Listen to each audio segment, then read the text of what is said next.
अच्छा, आपको क्या लगता है आप टैलेंटेड हो? अब कुछ लोग इसका जवाब हाँ में देंगे और कुछ लोग ना में देंगे। पर क्या आपको पता है अगर कोई टैलेंटेड है भी तो 8% से भी कम चांसेस है उसके सक्सेसफुल होने के। इसलिए टैलेंटेड होना सक्सेस की गारंटी तो नहीं देता, क्योंकि एक बार स्टेफन किंग ने कहा था talent is cheaper than table salt. देखो वो सक्सेसफुल होने के लिए ना आपको सिर्फ 2 चीजें चाहिए, हार्डवर्क और माइंडसेट। अब हार्डवर्क तो सब करने को तैयार हैं, ऐसे में माइंडसेट की इंपॉर्टेंस और ज्यादा बढ़ जाती है। और इस वीडियो में मैं आपके साथ कुछ ऐसे ही पॉइंट्स डिस्कस करूंगा जो आपको आपका माइंडसेट इंप्रूव करने में मदद करेंगे और यकीन मानिए आप जहां भी जाएंगे ना सक्सेस को अट्रैक्ट करेंगे। Point number 1, always a learner. दोस्तों एक बार एक बैंकर होता है जिसके पास काफी अच्छी जॉब और काफी अच्छा लाइफस्टाइल होता है, पर कहीं ना कहीं वो अपनी लाइफ से बिल्कुल भी सेटिस्फाई नहीं होता। इसलिए वो एक मॉन्क के पास जाता है और उनसे कहता है कि वो उसे खुश रहना सिखाएं, और बताता है कि क्योंकि वो काफी पढ़ा लिखा भी है इसलिए वो ये चीज बहुत जल्दी सीख लेगा। इस पर वो मॉन्क उसे कहते हैं कि अब तक उसने जितना भी सीखा है ना उसे लिख कर लेके आए। अब क्योंकि वो बैंकर काफी एजुकेटेड था इसलिए उसे 6 महीने लग जाते हैं उस सभी चीजों को लिखने के लिए जो उसने अब तक सीखी होती हैं। लेकिन जब वो उसे लेके मॉन्क के पास जाता है वो कहते हैं ये तो बहुत ज्यादा है, इतना सारा पढ़ने में उन्हें सालों लग जाएंगे, क्योंकि अब वो काफी बूढ़े हो गए हैं। इसलिए वो इन चीजों को कंसाइज करके लिख के लेके आए। इसके बाद वो बैंकर 1 महीने का टाइम लेता है और फिर मॉन्क के पास आता है। अब की बार उसके पास पहले के मुकाबले काफी कम पेजेस होते हैं, लेकिन मॉन्क दोबारा कहते हैं कि मेरी आंखें देखो कितनी वीक हो गई हैं, क्या तुम्हें लगता है ये सब मैं पढ़ पाऊंगा? ये अभी भी मेरे लिए बहुत ज्यादा है, इसे और कंसाइज करो। इस बात से ना वो बैंकर इरिटेट हो जाता है, पर 3 दिन मेहनत करने के बाद सिर्फ कुछ पेजेस में कंसाइज करके दोबारा मॉन्क के पास आता है। लेकिन इस बार भी मॉन्क का जवाब नहीं बदलता। अब फाइनली वो समझ जाता है कि मॉन्क उसे क्या चाहते हैं और इस बार वो सिर्फ एक खाली पेज लेके जाता है, जिसके बाद मॉन्क उसे सिखाना शुरू कर देते हैं। देखो दोस्तों, कुछ भी नया सीखने के लिए ना आपको अपनी पुरानी नॉलेज को भूलना पड़ेगा जो कि उस फील्ड से रिलेटेड नहीं है, तभी आप अच्छे से उस चीज को सीख पाओगे।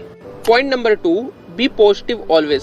दोस्तों एक बार ना 2 दोस्त एक रेगिस्तान में सफर कर रहे होते हैं, तभी उन लोगों में किसी चीज को लेकर आर्गुमेंट्स होने लगते हैं और एक लड़का इरिटेट होकर दूसरे लड़के को एक थप्पड़ मार देता है। अब ऑब्वियसली जिस लड़के को थप्पड़ पड़ा होता है उसे बुरा तो बहुत लगता है और वो इस चीज पर रिएक्ट भी करता है। वो ना वहीं पर रेत में लिख देता है today my best friend slapped me. Then वो लोग जब कुछ दूर जाते हैं उन्हें एक तालाब मिल जाता है, जिसे देखकर वो दोनों काफी खुश हो जाते हैं और एक्साइटमेंट में पता ही नहीं चलता जिस लड़के को थप्पड़ लगा होता है ना उसका पैर फिसल जाता है और वो तालाब में गिर जाता है, पर इससे पहले वो डूब जाता उसका दोस्त उसे रस्सी फेंक कर बचा लेता है। अब इसके बाद एक शॉकिंग सी चीज होती है। अब की बार वो लड़का एक छोटा सा नुकीला पत्थर उठाता है और एक बड़े से पत्थर पर लिख देता है today my best friend saved my life. Now जब उसका फ्रेंड ये देखता है ना वो काफी हैरान हो जाता है और पूछता है कि जब मैंने तुम्हें थप्पड़ मारा तब तुमने रेत पर लिखा और अब की इस पत्थर पर लिख दिया। इस पर वो लड़का जवाब देता है कि जब तुमने मुझे थप्पड़ मारा वो एक नेगेटिव मोमेंट था जो मैंने रेत पर इसलिए लिखा ताकि हवा आए और उसे मिटा दे और तुम्हें माफी मिल जाए, पर जब तुमने मुझे बचाया वो एक पॉजिटिव मोमेंट था इसलिए मैंने इसे पत्थर पर लिखा ताकि ये हमारे बीच हमेशा रह सके।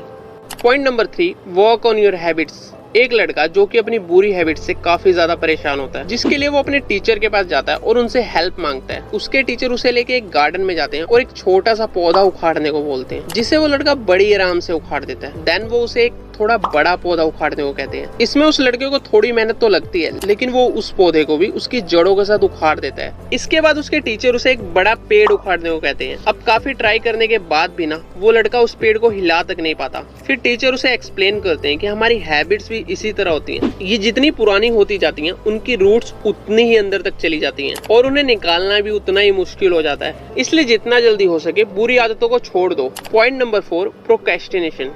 आज का काम कल पर टालना ना लोगों के बीच एक काफी कॉमन प्रॉब्लम है। डॉक्टर जोसेफ फेरारी जो कि सालों से प्रोक्रेस्टिनेशन पर रिसर्च कर रहे हैं, उन्होंने कहा है procrastination is like stopping a train that left the station. When we procrastinate we hold others up. और वैसे भी अगर हम आज का काम कल करेंगे तो कल का कब करेंगे? देखो आपके सबकॉन्शियस माइंड को ये पता है कि काम करने में मेहनत है, थकान है, इसलिए वो आपको काम को टालने के लिए फोर्स करता है। जब भी आपके साथ ऐसा हो आप अपने मन को धन्यवाद दीजिए कि वो आपकी इतनी चिंता करता है और कहिए कि काम उससे कहीं ज्यादा जरूरी है और तत्काल काम पर लग जाइए। Point number 5, burning desire. Socrates जो कि एक ग्रीक फिलोसोफर रहे हैं, एक बार एक जवान आदमी उनसे पूछता है कि what is secret of success.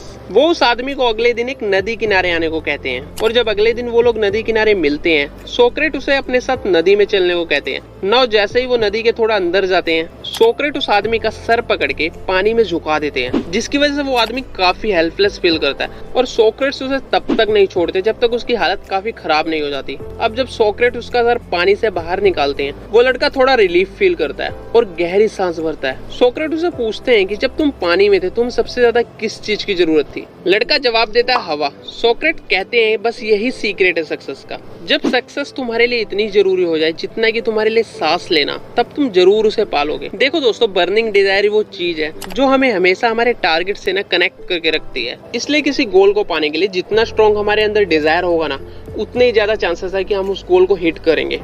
दोस्तों, वीडियो अगर आपको अच्छा लगा हो तो आप वीडियो को लाइक कर सकते हैं, जिससे हमें मोटिवेशन मिलेगा, और आने वाली वीडियोस के लिए हमारे चैनल को सब्सक्राइब करना बिल्कुल ना भूलें।